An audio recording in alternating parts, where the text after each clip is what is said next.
நான் உங்கள் ஜெயராம். இன்றைக்கி நம்ம எங்கே வந்திருக்கோம் பார்த்தீங்கன்னா வெள்ளையங்கிரி மலைக்கு வந்திருக்கோம். சென்ற வருடம் வெள்ளையங்கிரி மலை சென்றதை வீடியோ எடுத்து போட்டிருந்தோம். நிறைய வயசானவங்க, ஏற முடியாதவங்க அவங்கெல்லாம் இந்த வீடியோவை பார்த்துட்டு ரொம்ப நல்லா பண்ணியிருந்தீங்க அப்படின்னு சொல்லியிருந்தீங்க. அதே மாதிரி இந்த வருடமும் வந்து உங்களுக்காக இந்த வீடியோவை நாங்கள் தொகுத்து வழங்குகிறோம். வெள்ளையங்கிரி மலை அப்படின்னு பார்த்தோம்னா எங்கே இருக்குது அப்படின்னு பார்த்தீங்கன்னா கோயம்புத்தூர்லேருந்து ஒரு 25 கிலோமீட்டர் தூரத்தில் பூண்டின்ற ஊர் இருக்குது. அந்த பூண்டி ஊர் பக்கத்தில் வெள்ளையங்கிரி ஆண்டவர் திருக்கோயில் இங்கே இருக்குது. இந்த திருக்கோயில் அப்படின்னு பார்த்தோம்னா இந்த திருக்கோயில் வந்து வெள்ளையங்கிரி ஆண்டவர், அம்மன் சன்னதி எல்லாமே இருக்குது. இது ஃபுல்லாக கட்டுமான பணிகளோடு இருக்கும். மேலே உள்ள வெள்ளையங்கிரி ஆண்டவர் எந்த ஒரு கட்டுமான பணியும் இல்லாமல் இயற்கையாக உருவாகிய சிவம்பு லிங்கம் அங்கே இருக்கும்.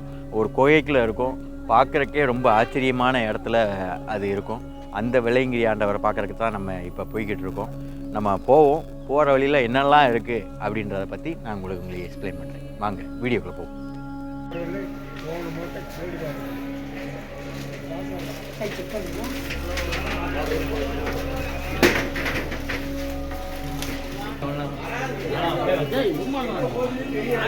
வெள்ளையங்கிரி எப்பெல்லாம் திறந்துருக்கும் அப்படின்னு சொல்லி பார்த்தீங்க அப்படின்னா சிவராத்திரி, ஒவ்வொரு வருடம் சிவராத்திரியிலேருந்து அடுத்து சித்திரை பௌர்ணமி வரைக்கும் இந்த வெள்ளையங்கிரி கிட்டத்தட்ட 90 நாள் திறந்துருக்கும். அதுக்கப்புறம் ஃபாரஸ்ட் ரேஞ்சில் க்ளோஸ் பண்ணி வச்சுருவாங்க. அதுக்கப்புறம் யாரும் அந்த மலை மேலே ஏறி வெள்ளையங்கிரி ஆண்டவரை தரிசிக்க முடியாது. ஆனால் நீங்கள் இங்கே வந்து பூண்டியில் வந்து வெள்ளையங்கிரி கோயிலில் வந்து வெள்ளையங்கிரி ஆண்டவர் அம்மனை நீங்கள் தரிசிக்கலாம். வெள்ளையங்கிரி போகிறோம். நிறைய பயம் காட்டுறாங்க. ஆமாம், எல்லாம் நிறையா பயம் காட்டுறாங்க சொல்கிறாங்க. பட்டு சிவன் மேலே பாரத்தை போட்டு முதல் தடவையாக கிளம்புறோம். ஆமாம், எங்களுக்கு பாஸ்பரதன் ஜெயராம் தான் ஆல்ரெடி 3 டைம் போயிட்டு வந்து எங்களை ரொம்ப பயப்படுத்துகிறாரு. பட்டு அவரை வச்சு தான் நாங்கள் ஏறவே போகிறோம். ஓகே ஜி, நன்றி. ஓகே, முதல் மலை இது ஃபுல்லாமே அப்படியே எப்படி இருக்கும் பார்த்திங்கன்னா இப்படி படிக்கட்டாக தான் இருக்கும். அந்த படிக்கட்டெல்லாம் தாண்டி மேலே போனோம் அப்படின்னா வெள்ளை பிள்ளையார் கோயில். பிள்ளையார் முதற்கடவுள் பிள்ளையார் அவர்களை தரிசித்து விட்டு அடுத்தடுத்து ஸ்தலங்களுக்கு போவோம். படிக்கட்டு பார்த்திங்கன்னா அந்த காலத்துலலாம் எப்படி தான் இதை ஏற்றி நாங்கள் தெரில. ஆமாம்,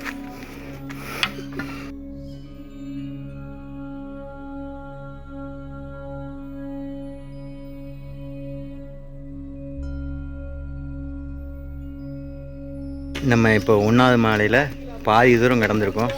அதுக்குள்ளேயும் எனது நண்பர்களுக்கெல்லாம் பசியாகி போச்சு. ஒருத்தர் ஆப்பிள் பழம் அந்த பக்கம் சிப்பை திறந்து என்னெல்லாம் இருக்குன்னு உருட்டிக்கிட்டு இருக்கார் ஒருத்தர். இப்படிப்பட்ட சுச்சுவேஷனில் மலையே கடக்கிறதுக்கு ரொம்ப கஷ்டப்பட்டு ஏறிக்கிட்டு இருக்கோம். இந்த தடவை ஃபுல்லாக படிக்கட்டு தான், கிட்டத்தட்ட ஒரு 2 கிலோமீட்டருக்கு படிக்கட்டு தான்.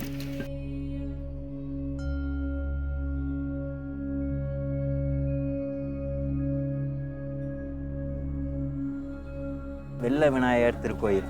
இந்த கோயிலுக்கு நம்ம கீழே இருந்து பார்த்தோம் அப்படின்னா அப்படியே ஒரே படிக்கட்டுகளாக இருந்துச்சு. கிட்டத்தட்ட நம்ம ஏறி வர்றக்கூடிய டைம் வந்து 1.5 மணி நேரம் ஆச்சு. கொஞ்சம் ஸ்பீடாக வந்தோம் அப்படின்னா 1 நேரத்தில் கூட வந்துடலாம். இந்த பிள்ளையார் வெள்ளை விநாயகர் கோயில் வந்து 1010க்கு முன்னாடி அந்த மரத்தடி கீழே தான் இருந்தது. 1010க்கு அப்புறம் பிரதிஷ்டை பண்ணி இந்த மாதிரி கோயில் மாதிரி ரெடி பண்ணியிருக்காங்க. அதுக்குரிய கல்வெட்டுக்கள் அங்கே இருக்குது. அதை பார்த்து தான் நம்ம விளக்கம் கொடுக்குறோம். இந்த கோயிலை முடிச்சுட்டு அடுத்தபடியாக நம்ம போகிறது பாம்பாட்டி சித்தர் திருக்கோயில். வாங்க நம்ம எல்லோரும் சேர்ந்து அந்த கோயிலுக்கு நம்ம இப்போ வெள்ளை விநாயகர் கோயில் அதை முடிச்சுட்டு மேலே ஏற ஆரம்பித்தாச்சு. அடுத்து எப்படி இருக்கும் அப்படின்னு பார்த்திங்கன்னா இதோட பாதைகள் வந்து கொஞ்சம் ஸ்லோப்பாகவும் படிக்கட்டுகள் கொஞ்சம் தான் இருக்கும். அப்படி தான் போய்கிட்டு இருக்கோம். இவர் தான் நான் படிக்கும் போதில் உள்ள நண்பர். ரொம்ப வருஷம் கழித்து மீட் பண்ணி இவர் சென்னையில் இருக்கார். நாங்கள் 2000ஆம் ஆண்டு படிக்கும்போது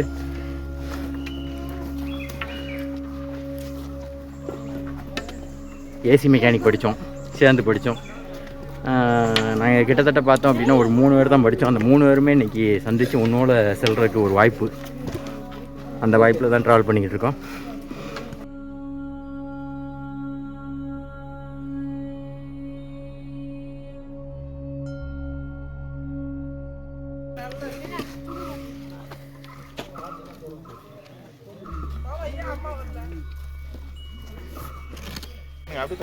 எனது நண்பர்கள் பார்த்தீங்கன்னா கடலை மாவு உருண்டை சென்னையிலேருந்து ஒருத்தர் ரெடி பண்ணி கொண்டு வந்திருக்காரு. அதை வந்து டிஸ்ட்ரிபியூஷன் பண்ணிக்கிட்டு இருக்காரு. இவங்க 2 பேரும் பார்த்தீங்கன்னா என்னோடய ஆரம்ப காலகட்டத்தில் ஏசி மெக்கானிக் கூட படித்தவங்க. மொத்தம் 3 பேர். போய் சொன்னாலும் பொறுத்து சொல்லணும்ப்பா. இப்போ வந்து அவர் தயார் பண்ண கடலை உருண்டையை நம்ம டேஸ்ட் பண்ண போகிறோம். கோபி, இது யார்? நீங்கள் ரெடி பண்ணதா, வீட்டுக்காரம்மா ரெடி பண்ணதா, அம்மா ரெடி பண்ணதா? எங்கள் மாமியார் ரெடி பண்ணது.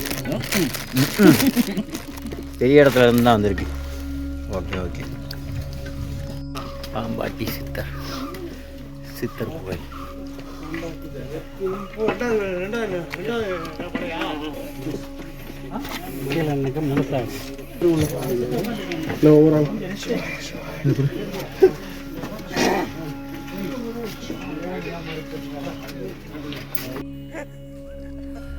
இப்போ வந்து பாம்பாட்டி சித்தர் குகை, அந்த குகையை தான் இப்போ பார்த்துட்டு நம்ம கிளம்புறோம். ரொம்ப கிரிட்டிக்கலாகவே இந்த வட்டம் கிளைமேட் எல்லாமே ரொம்ப கிரிட்டிக்கலாகவே இருக்குது. வர்ற வழியிலே 2 இடத்துல கால் பிடிச்சி ரொம்ப சிரமத்துக்குள்ளாகி தான் நடந்துக்கிட்டு இருக்கோம். இப்போதைக்கு கரெக்டாக 2.5 மணி நேரம் நம்ம கடந்திருக்கோம் 2 மலையை கடக்கிறதுக்கு. இன்னும் 5 மலை ஏறணும். எப்படி ஏறணும் அப்படின்னு சொல்லி வாங்க போவோம். இந்த ட்ரெக்கிங்கில் வந்து வெயிலில் பயங்கரமாக மாட்டிக்கிட்டோன்னு நினைக்கிறேன். அந்த தாகம் எல்லாத்துக்குமே ரொம்ப தொண்டை அடைக்குது. இந்த வழியில் வரும்போதில் எங்களுக்குள்ளே ஒரு சொனை, ஆல்ரெடி அங்கேக்குள்ளே ஒரு பாம்பாட்டி சித்தர்கிட்டே ஒரு சொனை இருக்கும். அந்த சொனையில் உங்கள்கிட்ட காட்ட முடியல. ஏன்னா அந்த இடத்துல கூட்டமும் அதிகமாக இருந்துச்சு. எனக்கு கால்லையும் பெயின் இருந்தனால அதை காட்ட முடியல. இந்த இடத்துல ஒரு சொனை இருக்குது. அந்த சொனைக்கு இப்போ வந்திருக்கோம். வந்து தண்ணி பிடிச்சிட்டு நம்ம கிளம்புறோம்.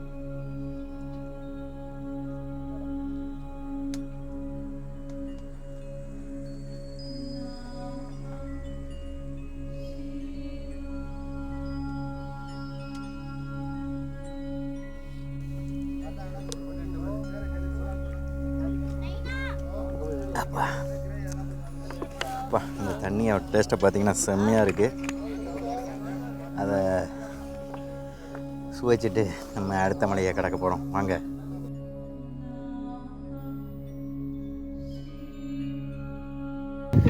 இப்போ பார்த்தோம் அப்படின்னா 4வது மலையை கடக்க போகிறோம்.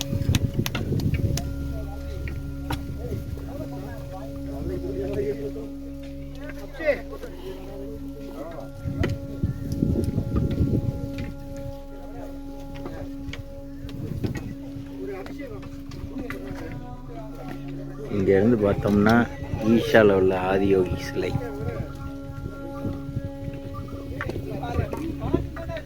4வது மலை உச்சியில் எடுத்து பார்த்தோம்னா ஈஷாவோட ஆதியோகி சிலை.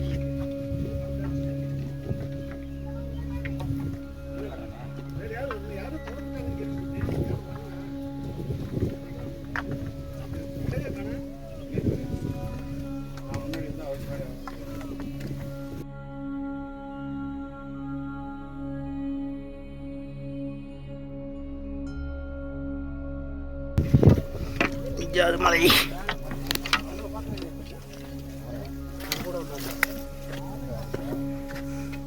அஞ்சாவது மலையை ஏறிக்கிட்டு இருக்கோம்.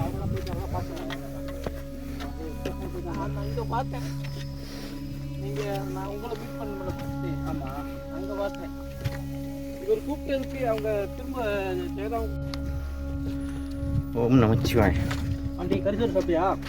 நமச்சிவாய நமச்சிவாய. ஓம் நமச்சிவாய.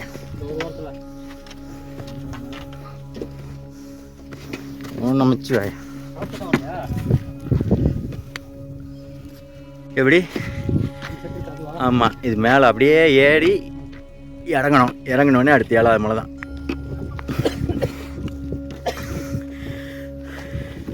அந்த மலை மேலே ஏறி இறங்கினா 7வது மலை தெரியும். ஆமாம், மலையை குடஞ்சி வச்சுருப்பாங்க. அடியில் அப்படி போயிடலாம். ஆமாம், எல்லாம் போட்டு வச்சுருக்காங்க.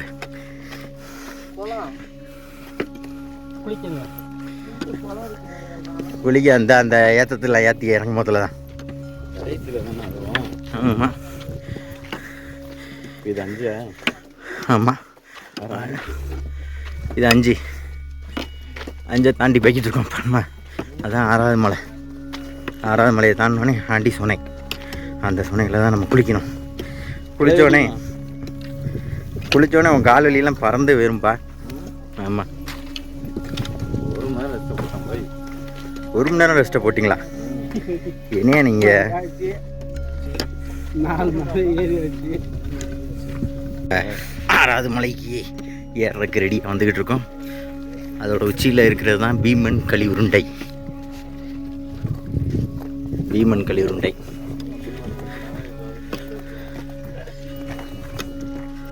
களி உருண்டை நோக்கி போய்கிட்டு இருக்கோம். பீமன் களி உருண்டையை நோக்கி நம்ம போய்கிட்டு இருக்கோம். இந்த அட்வென்ச்சரில் ஓம் நமச்சிவாய, ஓம் நமச்சிவாய, ஓம் நமச்சிவாய, ஓம் நமச்சிவாய.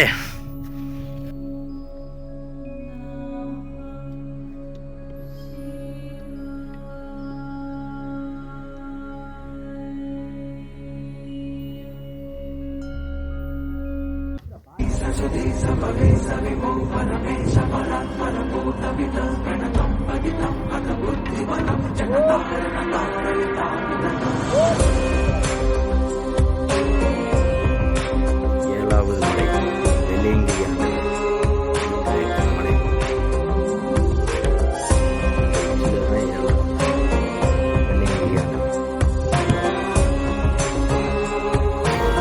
இன்னும் கரெக்டாக 1 மணி நேரத்தில் ஒரு சொன்ன இருக்கும். அந்த சொன்னையில் ஆண்டி சொன்ன குளிச்சுட்டு நம்ம மேலே போய் சிவனை பார்ப்போம். வாங்க.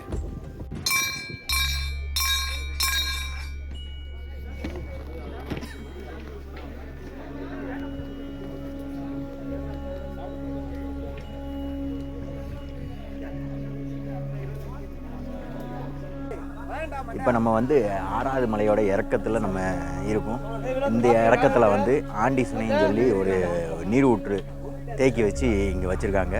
அந்த நீரூற்று தேக்கத்தில் நம்ம போய் இறங்கி குளித்தோம் அப்படின்னா இத்தனை மலைகள் கடந்து வந்த களைப்பு எதுவுமே இல்லாத அளவுக்கு இந்த ஆண்டி சுனை நீர்த்தேக்கம் இருக்கும். நம்ம போய் அதை குளித்தோம் அப்படின்னா கைகால் வலி எதுவுமே இல்லாத அளவுக்கு இருக்கும்.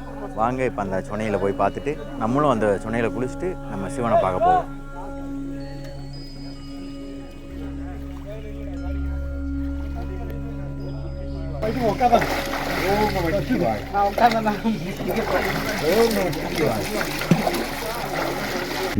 ஏழாவது மலை சிவநீர் இருக்கும் இடத்திற்கு ஓம் நம சிவாய். நம்ம 7வது மலையில் ஏறிக்கிட்டு இருக்கோம். வெள்ளையங்கிரி ஆண்டவர் சந்திக்க அந்த உச்சியில் போனோம் அப்படின்னா அங்கே தான் வெள்ளையங்கிரி ஆண்டவர் இருக்காரு. ஓம் நம சிவாய, ஓம் நமச்சிவாய.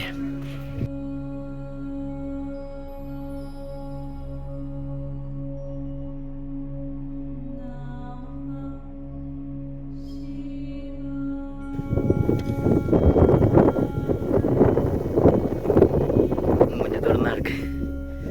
மலை உச்சியை தொட்டுக்கிட்டு இருக்கோம். வெயில் அடித்தாலும் நல்ல குளிர்ந்த காற்று. கிளைமேட் சூப்பரான கிளைமேட்டு. வெயில் அடிச்சுக்கிட்டே குளிர்ந்த காற்று. இப்போ வெள்ளையங்கிரி ஆண்டவரை மலையின் உச்சிக்கு வந்துட்டோம். அந்த உள்ளக்க நுழைவாயில் நுழைஞ்சிக்கிட்டு இருக்கோம்.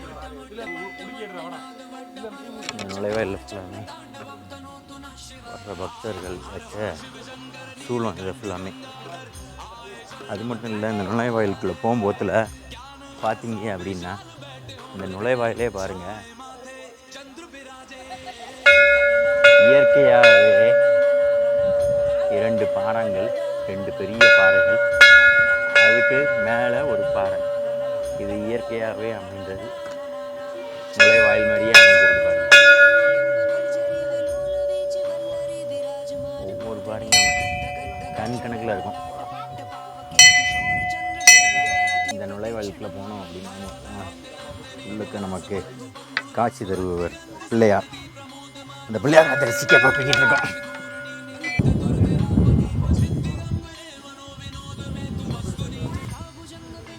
ஓம் நம சிவ, ஓம் நம சிவாய்.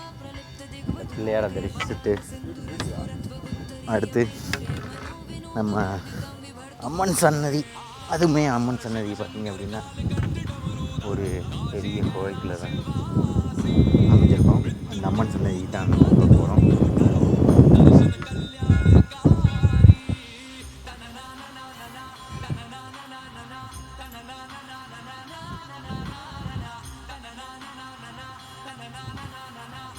அம்மன் சன்னதியை முடிச்சுட்டு அப்படியே இந்த பக்கம் போனோம் அப்படின்னா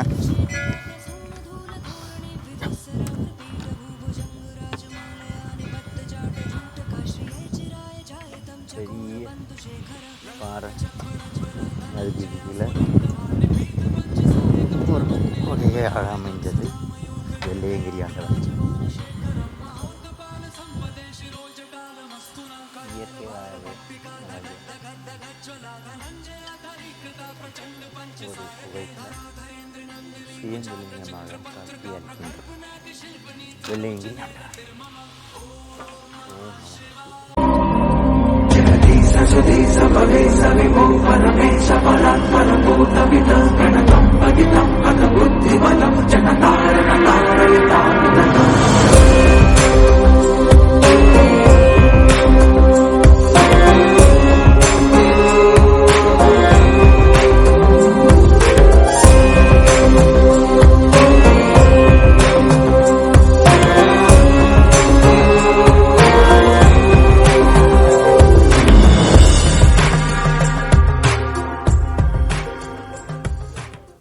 ஓம் நம சிவாய.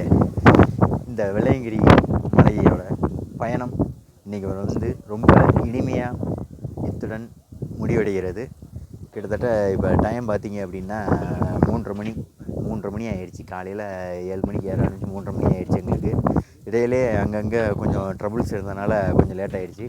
இப்போ முடிச்சுட்டு 3:30 கீழே இறங்க ஆரம்பிக்கிறோம். நம்ம 10 மணிக்குள்ள கீழே இறங்கி அடுத்து சிவகாசிக்கு போகணும். அதுக்காக நம்ம ரெடி ஆகிட்டு இருக்கோம். அது மட்டும் இல்லாமல் இன்றைக்கி கிட்டத்தட்ட நம்ம ஜேசி சிவகாசி சார்பாக 15 மெம்பர்ஸை கூட்டு வந்து இந்த சுவாமியை தரிசிக்க வச்சது ரொம்ப பெருமையாக இருக்குது எங்களுக்கு. இன்னும் சுவாரஸ்யமான வீடியோ